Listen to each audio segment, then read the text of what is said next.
bien sûr que c'est difficile, que, que- que- que tout mon corps voudrait que ça s'arrête parce que ça commence à faire mal un peu de partout.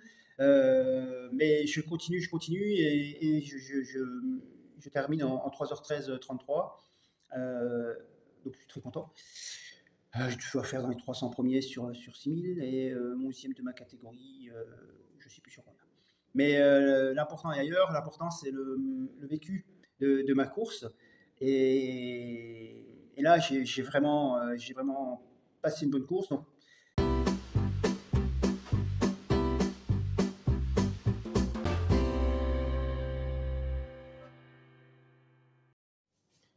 eh bien, bonjour.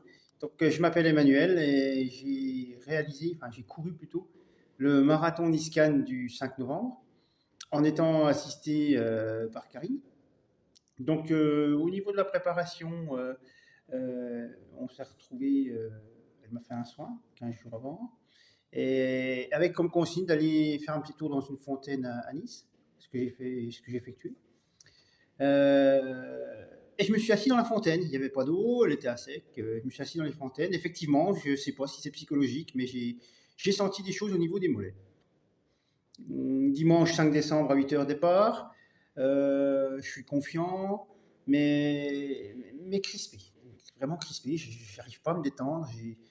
Alors que sur un marathon, quand vous êtes un peu entraîné, vous devez faire une vingtaine de kilomètres vraiment sans aucune souffrance.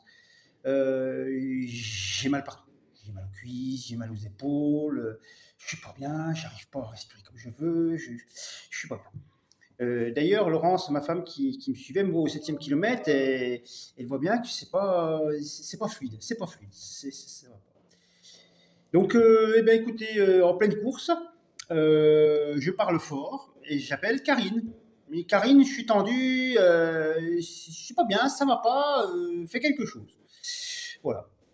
Je poursuis ma course, je commence effectivement à me détendre et je double les ballons des 3h15. Et je crois que j'en mets un peu trop, tellement ça va bien. J'arrive au semi-marathon en un peu plus d'1h34. Trop vite, trop vite, trop vite, trop vite. Vous savez que le secret sur ce type de course, c'est ce qu'on appelle le negative speed, à savoir faire la deuxième partie de la course plus rapide que la première. Et ça, je vous le dis franchement, c'est un secret pour toutes les distances, que ce soit du 400 mètres au marathon. C'est vraiment le secret pour faire une bonne course.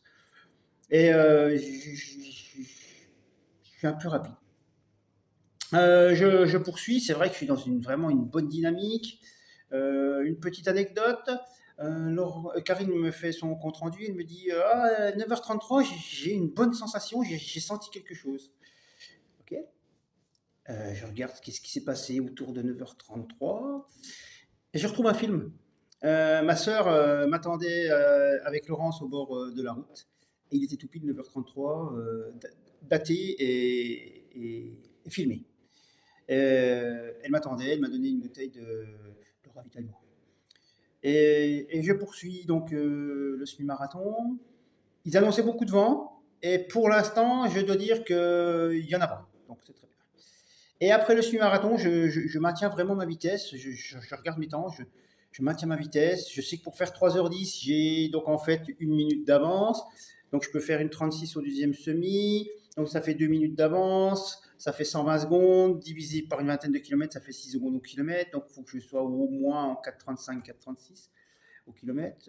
J'arrive à maintenir mes 4,30 au kilomètre. Et puis ça se complique pour une seule raison, c'est le vent. On prend du vent à partir du 30e kilomètre, c'est peut-être même un poil ou avant. C'est vraiment terrible, c'est vraiment terrible. Comme je suis dans une phase où je ne baisse pas ma vitesse, je ne trouve pas pour m'abriter. C'est-à-dire que je rattrape, je rattrape. Parfois, quelques personnes qui font leur lemme tirent quelques centaines de mètres, mais leur rythme est trop différent du mien. Ils sont sur semi-marathon, donc c'est normal qu'ils courent plus vite. Et puis, je vous dirais, au 28e kilomètre à peu près, les mollets qui commencent à tirer un petit peu. Et donc, encore une fois, en pleine course, je crie Karine, Karine, j'ai les mollets qui se tendent un peu. Est-ce que tu peux regarder, faire quelque chose avant que ça soit irrémédiable? Parce que c'est un peu tôt. C'est un peu tôt. Et je poursuis ma course. C'est vrai que c'est la douleur. enfin, la tension passe et j'arrive au 30, je dois voir Laurence au 34e, peut-être 35e kilomètre. Laurence est sur le bord de la route à nouveau, elle a pris le train. Et c'est vrai que je suis dans un pas mauvais jour. Je cours bien, je me bats bien. C'est difficile de maintenir le rythme. Je coince un petit peu parce que j'ai un vent de face qui est terrible. Mais je rattrape vraiment. Je passe les bosses. Il y a après Golfe Géant, il y a trois bosses Alors, bien sûr, pour un trailer, c'est de la rigolade, hein, c'est même pas de la bosse. Hein. Mais pour un marathonien au 36e, 37e kilomètre, c'est vraiment des bosses qui font mal. Et je vous promets, il n'y en a pas un qui me double dans toutes les bosses. Vraiment, je rattrape des gens qui sont à l'agonie.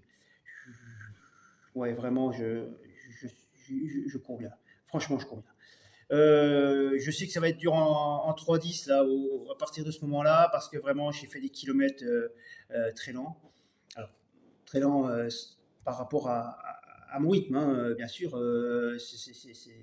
Par rapport aux Kenyans, c'est ridicule. Mais je me bats bien. Je sais que je bascule à la station totale. C'est un repère pour moi. Je dois être 30, 38 500 à peu près. Il n'y a, pas de repère sur la route. Hein. Tout a été balayé par le vent. Et donc j'arrive et je continue et je double et je double et je double et je double et je cours et je cours et je cours. Et bien sûr que c'est difficile, que, que, que, que tout mon corps voudrait que ça s'arrête parce que ça commence à faire mal un peu de partout. Mais je continue